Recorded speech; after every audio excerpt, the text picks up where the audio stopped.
Well, good evening, everybody. Welcome to the GMRS 1900. It is TechNet night on this 28th day of February, 2023. This is Mike, WQYP827. I'll be your net control for the evening. The GMRS 1900 net, TechNet, is a directed net where we discuss matters relating to GMRS and various other topics. While a directed net is in operation, we ask that all radio traffic must go through net control.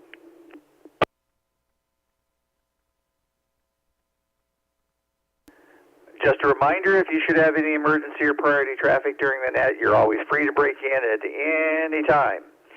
So before we get started this evening, I'm going to ask WQUZ 645 if he has any announcements for us. 645. This is WQZ 645. Thank you, Mike, and good evening to the net. Just have a couple things that I wanted to mention. One is going to be the West Valley Get-Together. It's going to be Saturday, March 11th at 11 a.m. at the Barrels Pizza on the southwest corner of 51st Avenue and Bell Road. And we always have a great time there. Just come on by and bring your appetite and your interest in radio, and everything works out fine. And we have our general meeting coming up on Saturday, March 18th at 1 p.m. That's going to be at the Denny's there, right about 52nd Avenue and Thunderbird. And, of course, if you'd like information about these events or any of our activities, you can just go to our webpage, AZGMRS.org, and click on the event calendar, and you can look at all the information there. Well, this is WQZ 645, back to net. All right, Gary, thank you very much for that. Well, good evening. Welcome to the 1900 TechNet. I'm going to open it up for any tech questions or discussion regarding GMRS or two-way radio. Please respond one at a time with your full call sign and or call sign suffix. Once I've acknowledged the caller, you may state your question and we'll ask for comments. All traffic must go through net control, and after each question has been answered, the original caller must clear with their full assigned FCC call sign. Well, let's jump right in there, and who's going to take the first turn?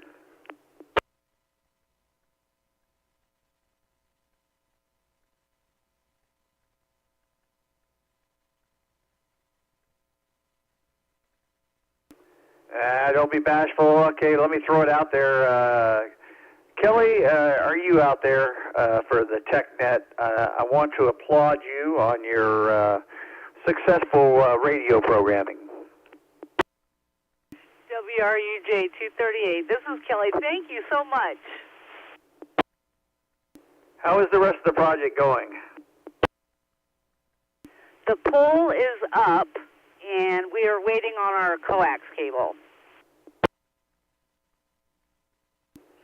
Awesome. Well, keep those pictures going, and thanks for that most recent one. That was a real hoot.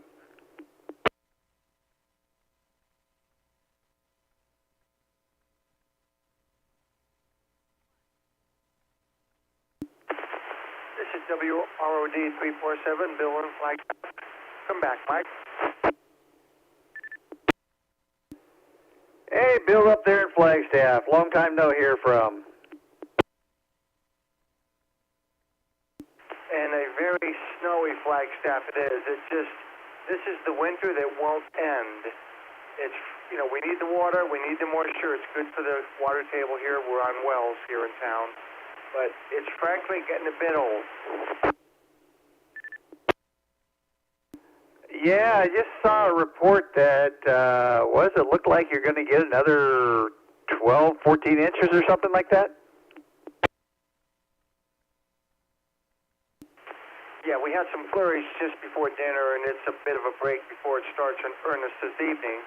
But, Mike, my question tonight is, you're coming in pretty darn good, and I was able to hit the net last week. Could you explain to me the exact infrastructure in place that makes this all happen? From the, I know there's a microwave repeater in the mix, but if you just sort of lay out all the pieces of the puzzle that makes it so I talk to you. Well, No, most of the issues was with our linking, our internet linking, and actually we didn't have too much control of our repeater up on the mountain on White Tanks. We haven't had for quite some time, but most of that infrastructure is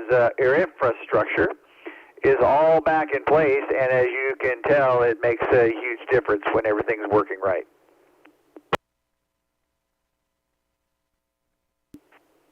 Glad to hear it. Literally glad to hear it. I'm back. I'm glad to be back on board on a regular basis. I don't have any other real quick questions other than it's just good to be back on board. WROD 347, clear. Yeah, Bill, and the odd thing is just about the time we get most of the system back up, and then we get hit with a geomagnetic storm for the last couple of days, and that's kind of wreaked a little havoc, but things are sounding good tonight, and thanks for checking in.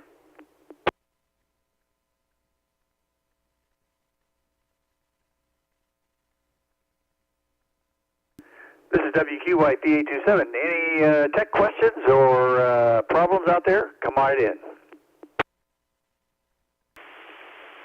WRPS 328, this is Don. Good evening, Don. How you doing tonight? Oh, pretty good, Mike. My question pertains to bandwidth. Well, let's see what you got, and then we'll go from there. Okay, so it appears that all of the channels on the club website, club channels, I should say, use narrow bandwidth, and then all the other channels that are on our list use wide bandwidth for their frequencies. And I'm just wondering, what is that all about? What is the importance of setting them up for narrow bandwidth and wide bandwidth? Well, in our case, that's actually a pretty easy question to answer. And frankly, it's because we have a commercial repeater. The owner has a commercial repeater that we're using. It was mandated by the FCC that all commercial repeaters will be narrowband. And that's why we are narrowband. And there is no requirement as of yet that GMRS be narrowband. However, it does tend to make it a little more, I would guess, a little more compatible with FRS that's all narrowband now. Okay, another related question. So, and maybe if Gary is still listening, maybe he might have some insight on this. As far as amateur radio, is it kind of all of their frequencies? Do they kind of use wide bandwidth by default? Because I don't know how to. When they're listed on online, it doesn't specify wide bandwidth or narrow bandwidth. 645, you want to take this one? Sure, WQZ 645. Yeah, all of the ham repeaters are normally wide-banded, so that's pretty easy one right there. WQZ 645 back to net.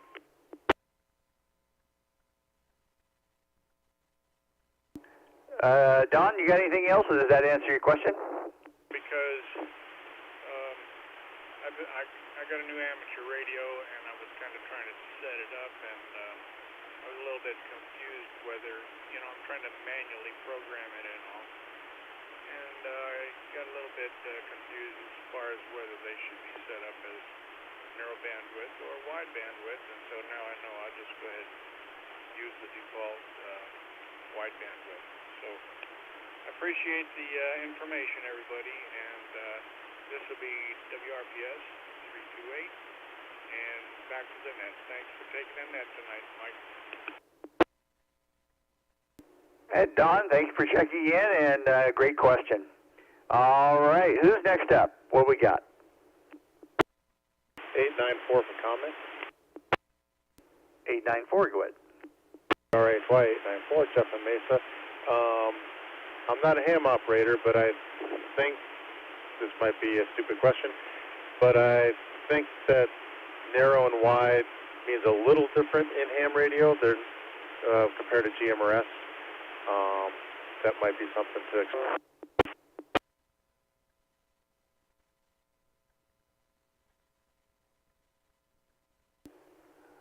Okay, you're saying... Yeah, this is WQZ 645. Yeah, normally the repeaters in ham on 2 meters and 70 centimeters are the same, either 25 kilohertz or 12.5, the same as ours for wideband and narrowband. The digital repeaters are normally the 12.5 narrowband. This is WQZ 645, back to net. All right, 645, thanks very much. 894, did you copy? WRHY 894, thanks for the clarification and the education. Back to net. Yeah, I'm picking up things here too. That's what I like about this. All right, WQYP 827 for ID. Who's got something else? 4 Unit 2. Kelly, I think I doubled with you. Go ahead.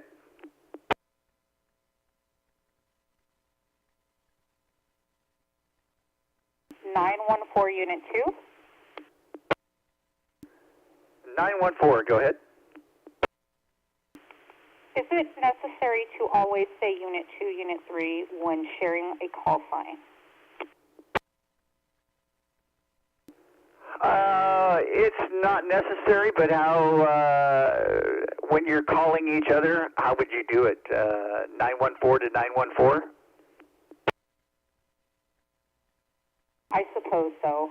I was just talking about more on, like, the other channels.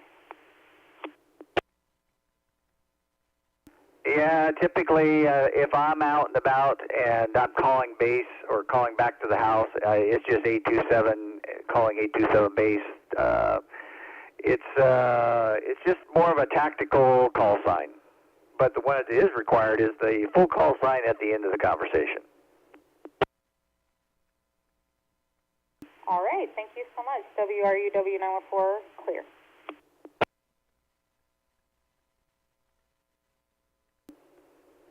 You can always pick up some other kind of tactical call sign that you do like. WQYP 827. Who's got something else? This is WRTD 584. Very timely question. It is up, or it was up, and now it's back down it's going to be back down for a short amount of time until we do some real quick programming on it. But yes, it will be back up very shortly. Well, thanks a lot for the info. This is WRTD 584, back to the net. Yeah, that was very timely. In fact, I was just discussing with a couple of other people about picking up the repeater and making some programming changes, and then we'll get it back on the air.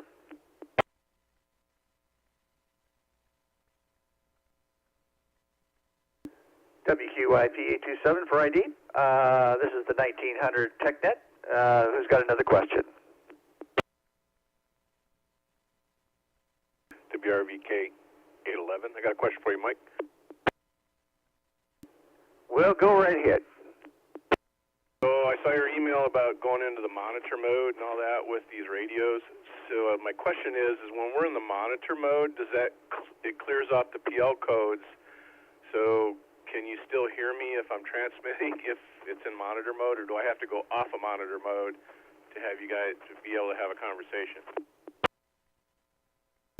Oh, no, you're talking about the Kenwood Mobile, right? Affirmative. No, if you could run it entirely monitor mode all the time.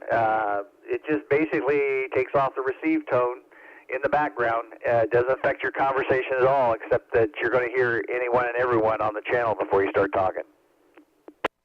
Gotcha. Now on the Radiodity or any of the other handhelds or whatever, do I have to go out of monitor mode then? No, most of those are going to have probably a momentary monitor mode because you're probably not going to want to run the radio and carrier squelch all the time. But to really do it right, you can either, one, leave the tones off of the receive and just do your programming that way, or you push your monitor button and go to carrier squelch briefly to see if anybody else is on the channel. Gotcha. Okay, that makes sense now. Thank you. WRVK 11. Yeah, if it was mine, I was doing the programming, I'd be leaving the receive tone off of most of them.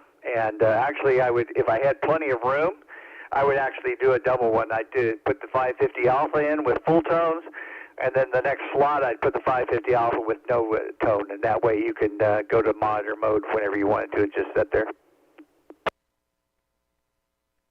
Okay, gotcha. That's a good idea. Thank you. WRVK 11, back to net.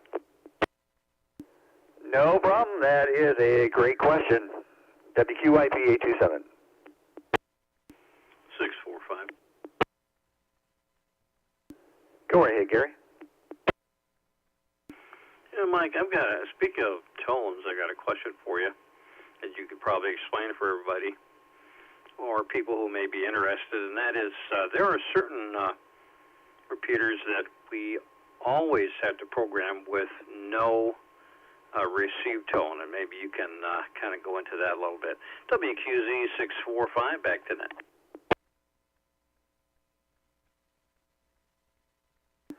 Oh, this feels like a pop quiz or something. Are you talking about specific repeaters or types of repeaters, or on our channel scheme,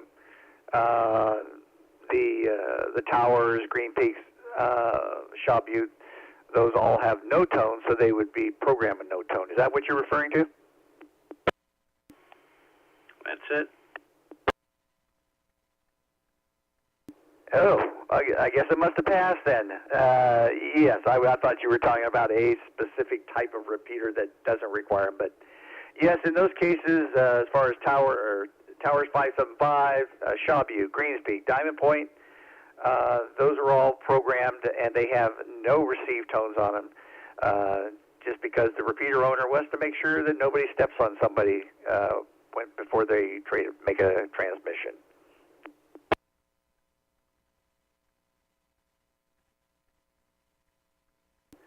Anybody else have any TechNet questions or even comments? Come on in. 914. I believe that was 914. Hello, good evening. This is WREW 914. I do have a question about the Zello app. I'm actually logged into Zello, but I don't hear anything on the app itself, but I do see that there are several of us in the room. Can you explain why I'm not hearing anyone? Okay, now you are on the 550 Talk Zello channel, correct? That's correct. I got all the information off of the website and followed the instructions. I did, for a while, I was hearing Gary doing the traffic report. Sometimes it went off when my phone was just sitting there. But I tuned in today, and I didn't hear anything the whole day. It says I think there was one person that was using it 2 days ago. 942. I was hoping you were going to jump in. Go ahead, 942. Okay, it wasn't me. It's not my... Wait. Okay, it was me, and it was my fault. We're transferring equipment back and forth now that I'm getting my command center set back up here at the new house. The Zello link is down at the moment. The repeater links are up, but I am working on getting servers reconnected and everything. So hopefully we'll get the Zello back up soon, and then I'm also working on getting Discord connection. I'm going to be testing that here in the next week or so. So that's why Zello's down at the moment. It's all my fault. WQWI 942, back to net. Well, 942, thank you for jumping in for that, because I wasn't going to take the blame on it because somebody came over and took all the equipment out of my house. So 914, does that answer your question? Should be back up shortly, hopefully. Yes, that does answer my question, and it does make sense. WRUW 914, back to net. Okay, and I'm surprised you didn't catch on to it, that he said he was also experimenting with Discord, which is looking to be a Zello replacement, and hopefully we'll have some more information about that at the general meeting. But yes, hopefully Zello will be back up shortly. WQIP 827.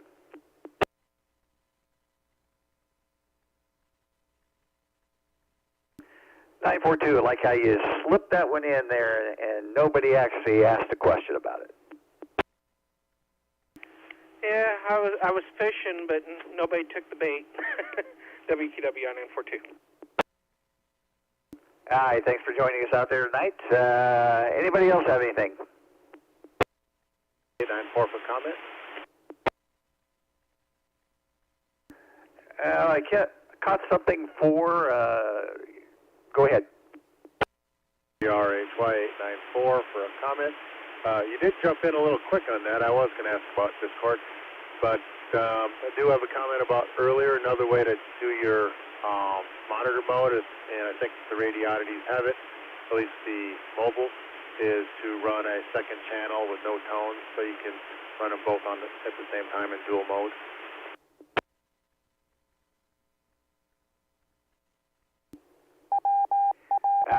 Well, yeah, you're right. I had not actually considered that. I hadn't even thought about that, actually. But you're right. That is actually a pretty good idea. It's a good use of the...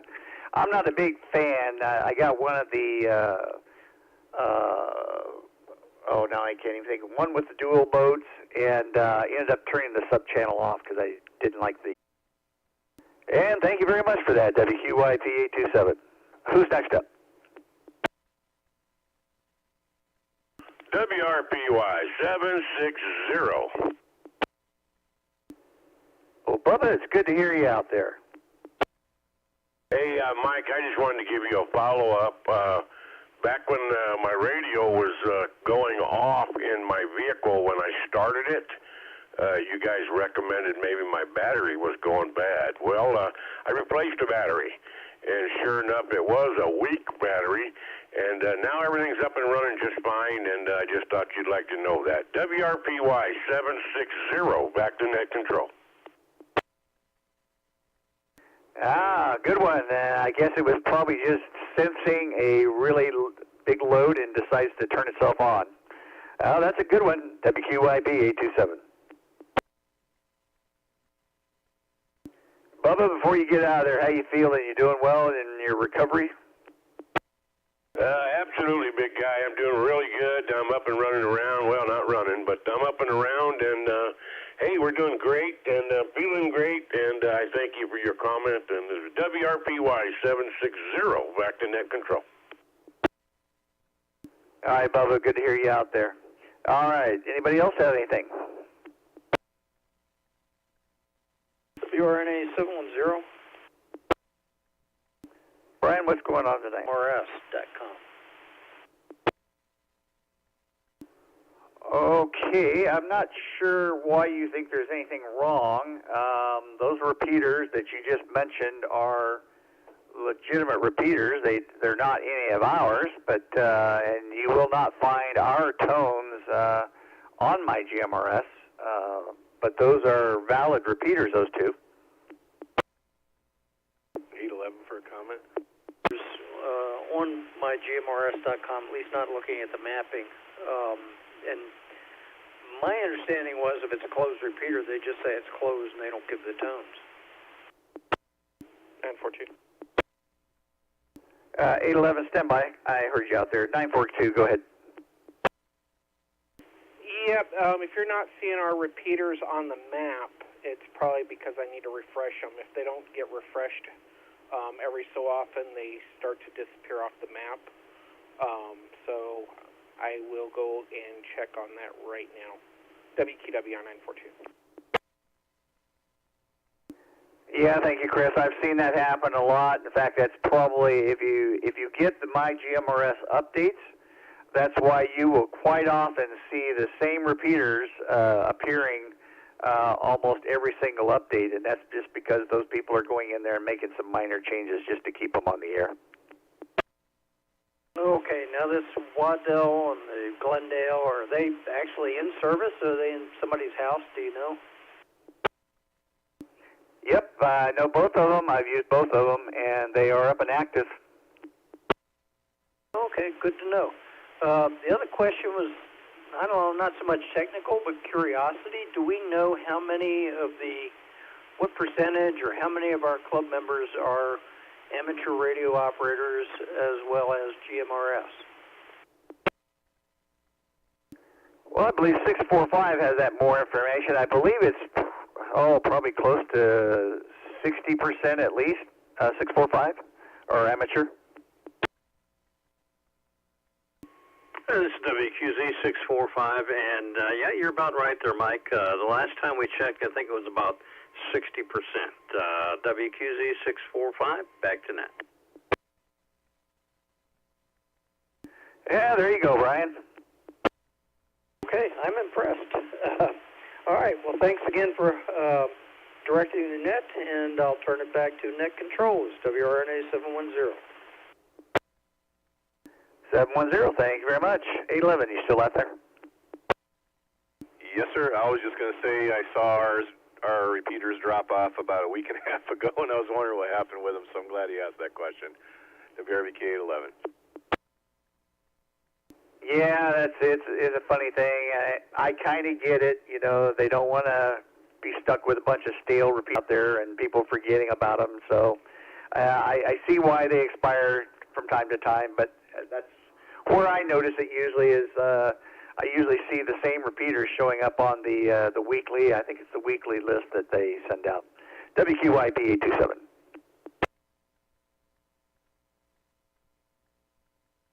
Copy that. I thought I was just doing something wrong on my computer. WRVK 811. Back to the net. Thank you for joining us. And anybody else got anything? We got another 30 minutes.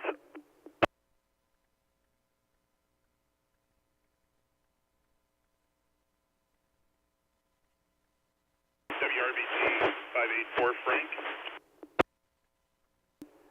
Hey, Frank, I was wondering when you were going to jump in there.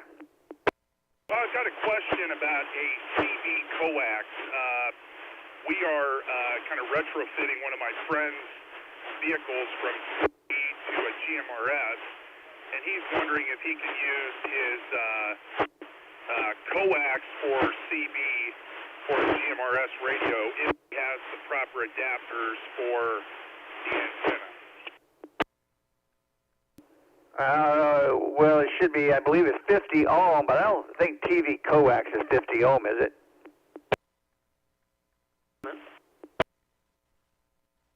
I don't know what the ohms are on the coax that he has. It's pretty old. It's probably 5-6 years old. So I don't know the cable he has. I just know it was used for CB. Was there a unit out there trying to answer that? Yeah, this is 710.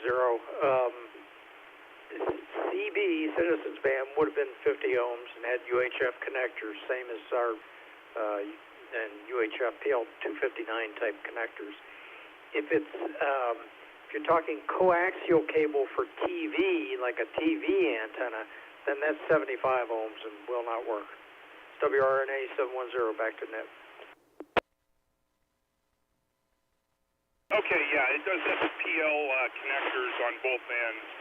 I was actually talking to 903 about an adapter to go from the PL to an NMO for the antenna. Just wanted to make sure that we didn't fry this new Kenwood we just got by accident by using this cable if it wasn't compatible. Frank, are you using it right now? No, I'm just on a little handheld. We haven't connected the cable yet to the Kenwood. Well, you say it's old cable, and used for CV, what I would suggest is get an SWR meter on it as soon as you can, and get it checked out before you do any heavy transmitting on it. Roger that. Appreciate it. WRVG 584, back to the net. Thank you. Yep, and if you don't have a meter handy, or just let me know, and I've got have meter and will travel quite often.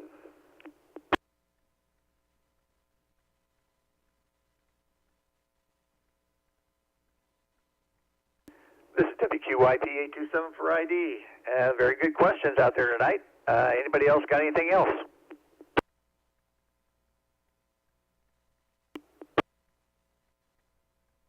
This is JWRWA5 from Flagstaff for the first time. Hey, Jay. Well, good evening. What part of Flagstaff are you in? Kind of right there in the... All right. Before we conclude, is there any other questions or comments? 920. 920. Go ahead. Mike, I just wanted to say that I was listening to you guys and having a glass of wine and listening to everyone's questions and answers. Very informative, and just wanted to say 73s and just jump in there and say hi. All right, very good. Back to net. Thanks for taking it. Tim, thanks for joining us tonight. Always good to hear you out there.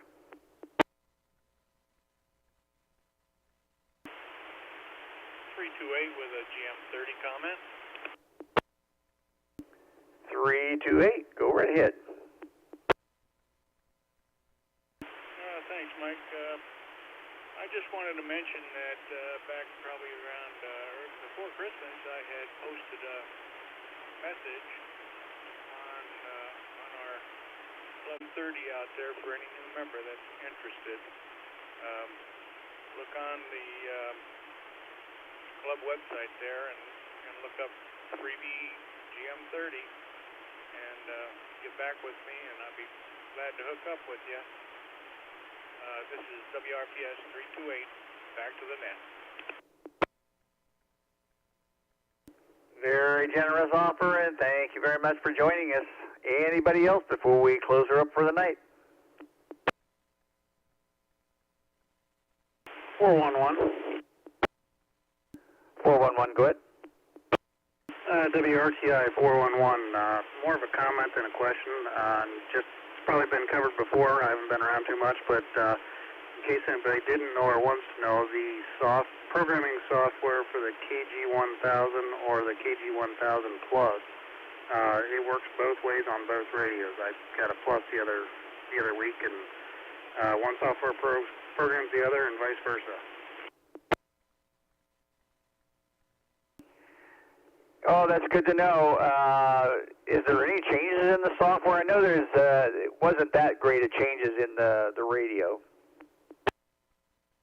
My understanding is the hardware is exactly the same in the radio. The changes in the software is they've been better descriptive with some of the names of the settings you can change. You know, like, for example, I'm looking at it, medium power is now not 1 or 2, it's 10 watts or 20 watts, you know, so it's a little more intuitive. And the other thing that you can do with the Plus software, there's an area message that you can program for the power on screen, like you can put your call sign in there so when it powers on you can see it. But it's more just they changed how things were described. That's the only thing I've really seen. Okay, but you're saying that the Plus software can program just the regular KG1000 with no problem. Yes, that's correct. I ran it both ways, Plus software to a regular and regular software to a Plus. It seems to work both ways. Very good information. Thank you much for that. Absolutely, and thanks for on the net, WRTI 411. For that last question. Go right ahead. So can you use the same program file in a Plus that I already have in my regular KG1000G?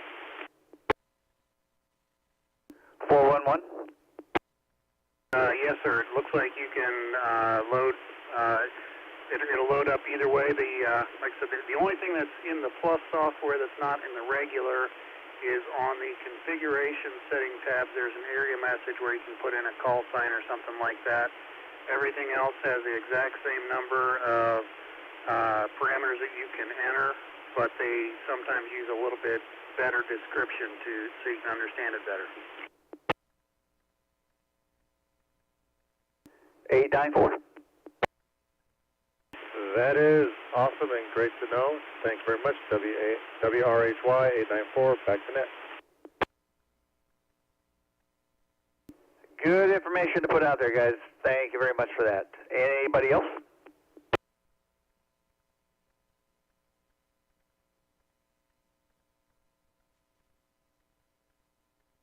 Special thanks going out to WPRR 517 for hosting the Phoenix High Power 550 repeater. This is WQIP 827, net control, GMRS 1900 net, returning the repeater to its normal operation. And stand by for the ESG net to begin at 8 p.m. Everybody have a great weekend, and stay dry out there.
Good evening. This is Gary, WQZ645, and I'll be your net control for the Arizona Emergency Services Group net. This net is normally conducted after the Tuesday night 1900 net concludes. The Arizona Emergency Services Group, or AESG, is part of the Arizona GMRS Repeater Club. The volunteers in our group are a team of licensed GMRS operators. Many are also ham radio operators. We receive training and also conduct exercises to expand our skills. Those who are dual licensed have an extra tool in their radio toolbox.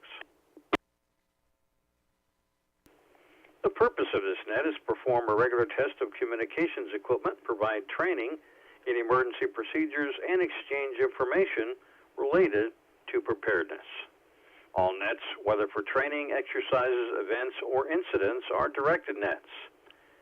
Now, if you're interested in joining our group, just send us an email, esg@azgmrs.org, or you can go to our website at azesg.org.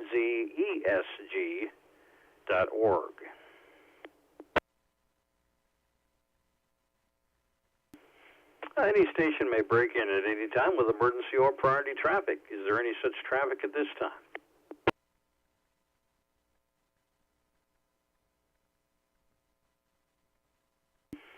Hearing none, we'll go ahead and continue with the net. Those who have already checked in online don't have to check in over the air. Any station that has not checked in online can go ahead and check in now. Go ahead and check in with your name and call sign.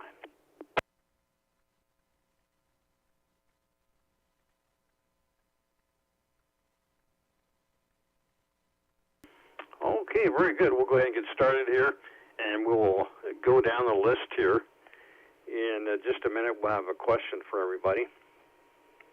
But we have started out with our a change in our notification system with the pushover app, and it seems to be working okay. We just need to make sure that everybody gets set up on that system and get it going on their phone. Now, the way the system works one of two ways. It can work in an automatic way when it's set up, and Chris 942 will have it set up so that anytime the tone alerts for an activation go out over the air, that automatically will trigger alerts to go out to all members' phones using that app. And if for some reason the automatic system doesn't work, then we can also send them out manually as well.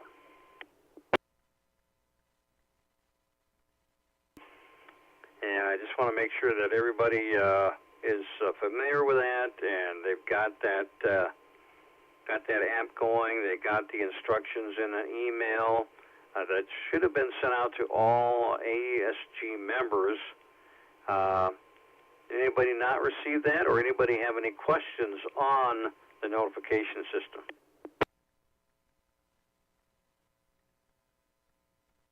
(533) question. Yeah, go ahead, Jeff. I received a pushover notification the other day for the geomagnetic storm.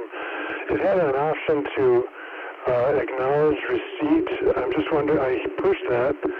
It did say we didn't have to call in, but I'm wondering if you received that acknowledgement on your end. I think that just acknowledges it on your phone. As far as I understand, if you don't acknowledge it on your phone, it will just keep, every certain number of minutes, it'll just keep creating a tone on your phone there so that you respond to it. Oh, okay, that clears it up. Makes sense. Thank you. WQZZ533. Okay, very good. Any other questions about the notification system? Is out there, and he's been on solar and using generators and various methods out there to make things work. And he answered a lot of questions and had a lot of good information. So that was a very good good informative one last week. And this week we're just going to talk about a little bit about batteries and the types of batteries that are used, including, of course, we have batteries in our handhelds, but we can also have larger batteries that are used to power mobile units and that type of thing if we don't happen to have any other source of power. And then we usually use NiCads or Lions, or sometimes we can even use alkaline batteries like AA's in a, if we have that particular setup where we can put AA's into our handheld radio, we can use those. But there are also LiPo batteries. And LiPo batteries are available for, you can use them in larger batteries for like mobile use to power a mobile unit, or you can use a handheld. They have handheld LiPo batteries now, and they tend to have longer run times compared to other two-way radio battery options. They have a greater life cycle compared to Li-ion cells, and they are a lot lighter in weight compared to NiCads or any of the other types with similar capacity. And not only that, the LiPo battery's self-discharge rate is about 5% per month, which is a lot less than that for other types of batteries.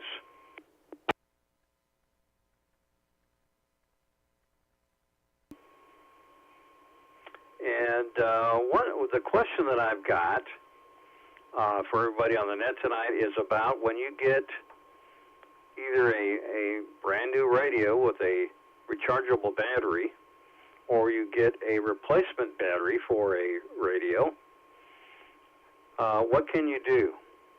You can take that battery and save it for future use and just take it, put it right up on the shelf there, or should you do something else with it? And if so, what else? So that's the question we have tonight. Before we go down to some of our other information, let's go down the list here and see what Chris has to say. If he's very good, and that's a very good answer. Very good answer. Let's go over to Atella 795. What do you think?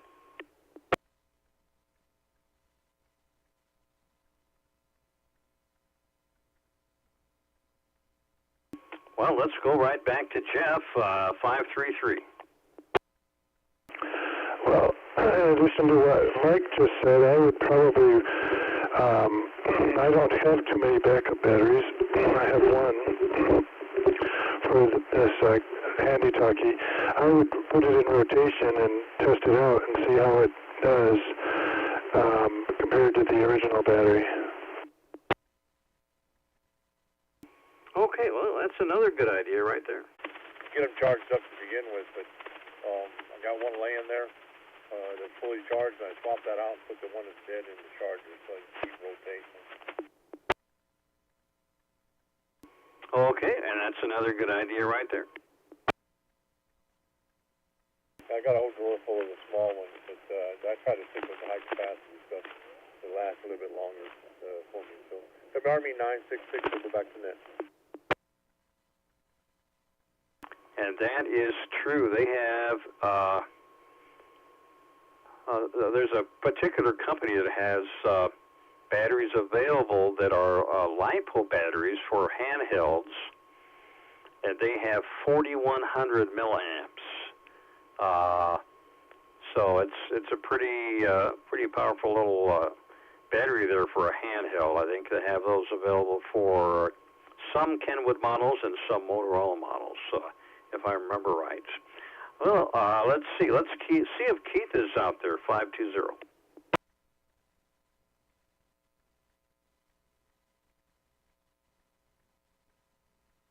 No, let's go over to Kurt 766.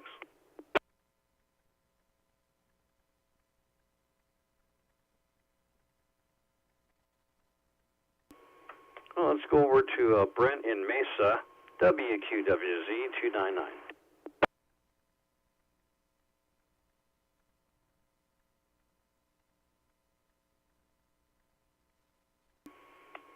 Well, let's call Bob there, WRPW 729. Good evening, Gary. Good evening, everyone else. I have my cheap handheld batteries. I've got a couple spares, so I rotate them in and out. I also have a battery box with a bunch of different output options to charge everything or run my mobile with a couple lithium batteries in there. And I charge that like every 2 months to keep it topped up. Back to the net, WRPW 729. Okay, that sounds good. Keep them charged up on a regular basis. That is always a good idea right there.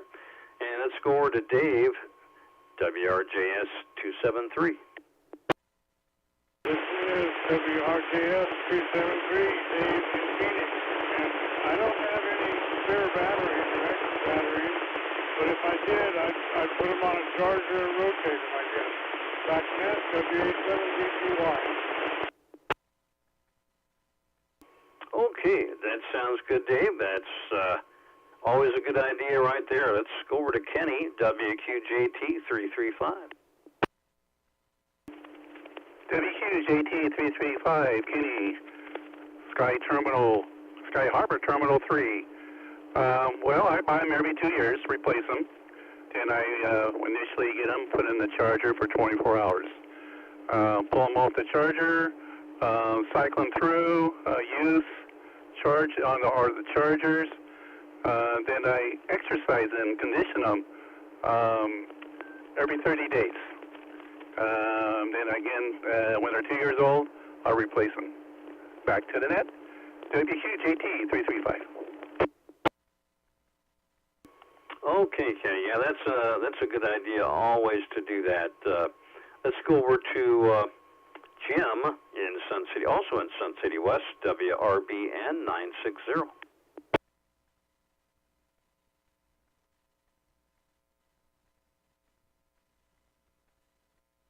And next on the list is Mike, WRQS 431.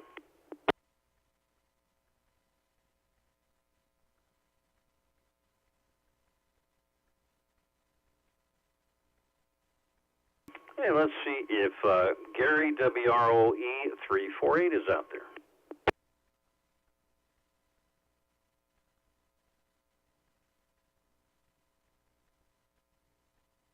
And let's go down to Eric in Mesa, WRUE 860.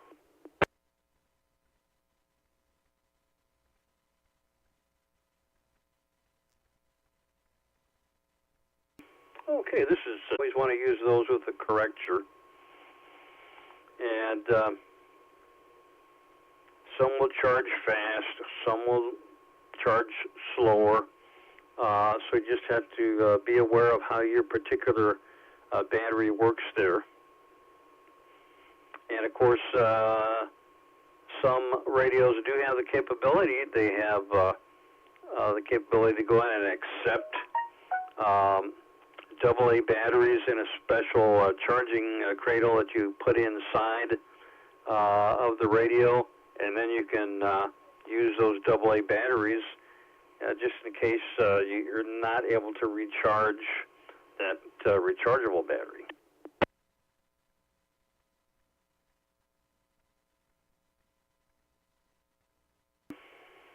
And of course, there are also the AGM batteries. They are often lighter, and they tend to last a lot longer than some of the lead acid, the regular lead acid batteries that you have, like a car battery or that type of thing.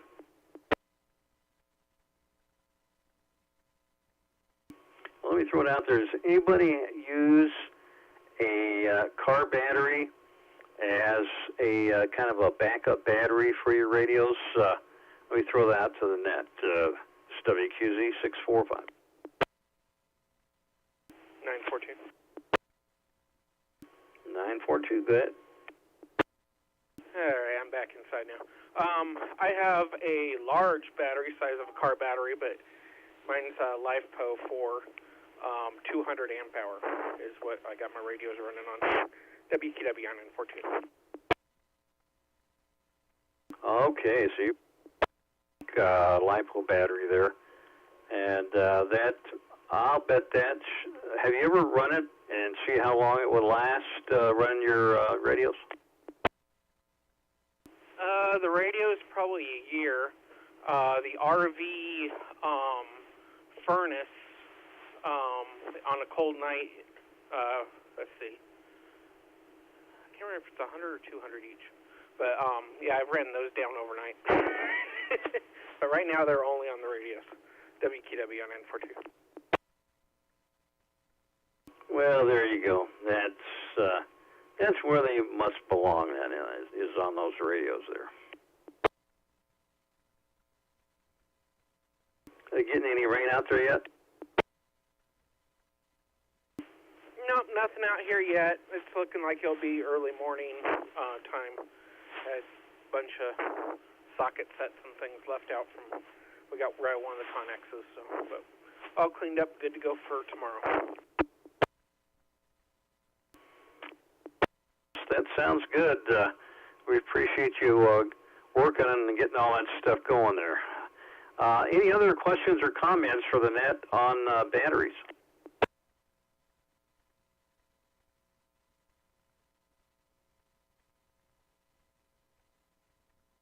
Okay, very good. Well, we pretty much covered what we did want to cover tonight, and just the notification system and how that works.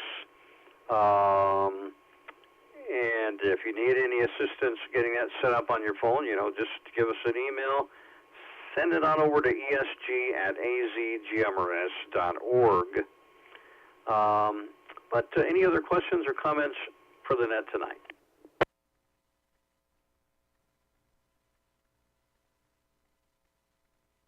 Okay, very good. Well, we will go ahead and close up the net, return the repeater back to normal operations. Sure appreciate everybody who checked into to both of the nets tonight, and we had a lot of good questions on both, and a lot of